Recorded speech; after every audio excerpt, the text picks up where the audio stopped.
Good afternoon, this is Jeff with Sewer Tech Northwest. We're at 16696 Southwest Everton Street here in Sherwood. Located just to the right of the front doorway, dropping into a 4-inch, although it's a 4-inch cap, the line itself is actually 3-inch diameter. We're going to check the overall condition and serviceability of the sanitary sewer line. Water's running. We're going to zero out here. Off we go.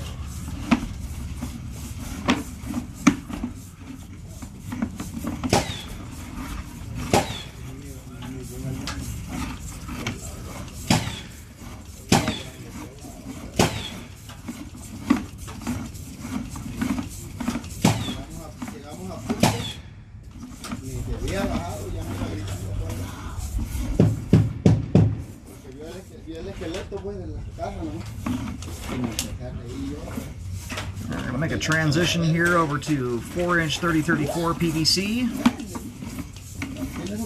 So far, a nice looking line.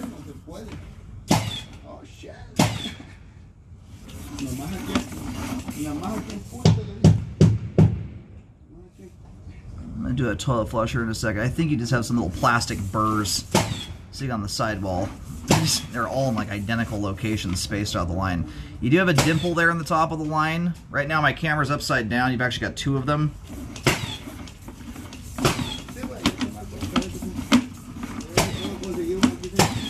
We'll revisit those on the way out. Those right now, the pipe is intact.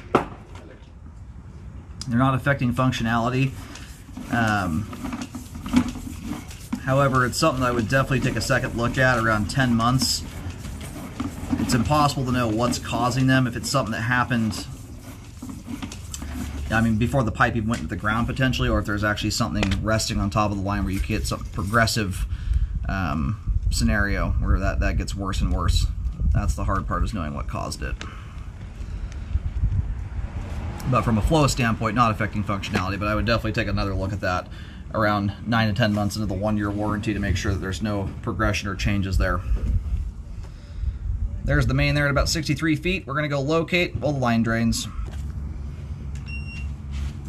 Alrighty, line terminates out on Southwest Everton. The line jaunts over under the driveway and it runs up the right side panel of the driveway, kind of down the middle of that right side panel. That's as you face the house from the street.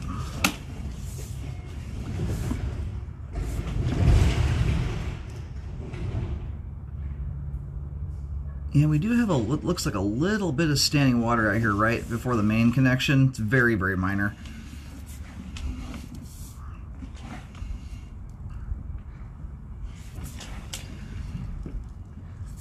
Yeah, another reason though to take a second look at this thing.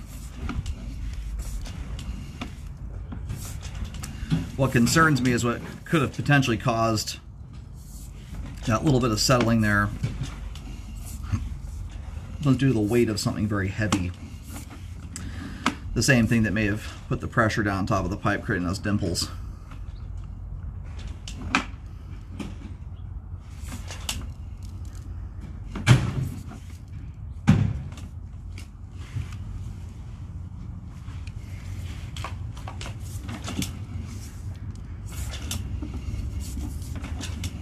You got a pretty consistent, I mean, anywhere from a 32nd to a 16th of an inch of standing water from about,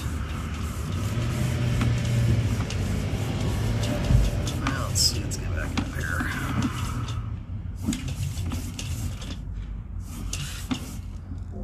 I mean, there's hardly anything there, but you can, right now it's kind of at the top of the screen. There is a little bit of water rippling there. It's from approximately 49, 50 feet. You know, it's the vast majority, it looks like, of the 3034, at least as it gets out near the roadway area. We're going to say from about 40 to 63 feet approximately is where I'm seeing that. So even for new construction, 16, 32nd of an inch of water is not enough, in my opinion, to warrant repairs. The dimples there, the plastic it's already turning white. I'm going to at least locate where this is at really quick. Yeah, that's the top of the sewer line there. My concern is that plastic going to split at some point?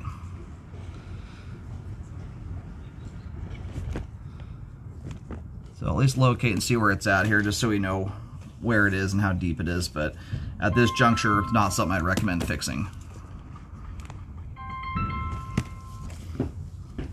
I've seen a 3034 deform to extents that is unreal. It just depends on how quickly or slowly it happens. The slower it happens, the more the plastic can stretch. When something shocks this stuff pretty hard and quick all at once, that's where it can stress it a little bit more. But I've seen deformations in 3034. It looks like you stuck your thumb through the pipe and it still hasn't broken. So anyway, two different reasons there to take a second look at this thing around 9-10 months. And the hard part with this kind of stuff is basically I'll try and do some kind of compare and contrast on it, see if we see any progression there at all. If it starts to look whiter or we start to get a split line that'll form, usually what happens is you'll get an extra white spot right at kind of the apex of those little deforms. If we start seeing a line forming there where it looks like the plastic may open up, that's where I'd be more concerned. And the same thing with the standing water. If there's any changes at all,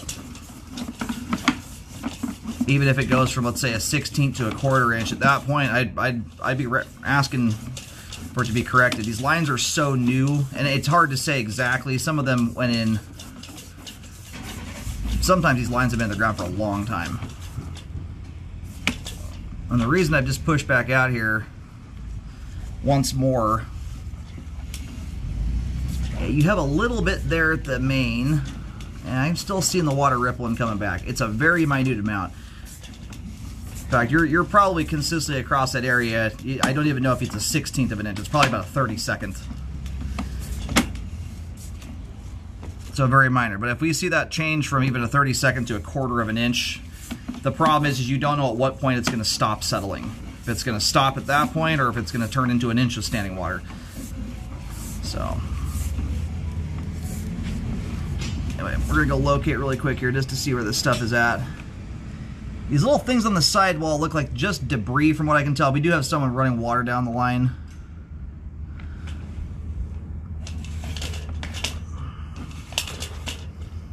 I was hoping the toilet flush might get those things off of there.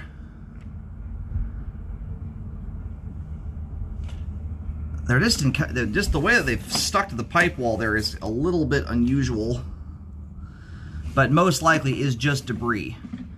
If we still see things hanging out here at the time of a rescope at 10 months, it'd be a scenario of it almost be tempted to clean the line to remove whatever debris is there and make sure that you don't have damage on the other side. Sometimes you can get small holes that happen for a myriad of different reasons, usually related to some other construction process happening over the top of the line or adjacent to it that damages the pipe, pushes the plastic inward a little bit, and then some bit of debris like toilet paper gets stuck to it and blocks your view of it.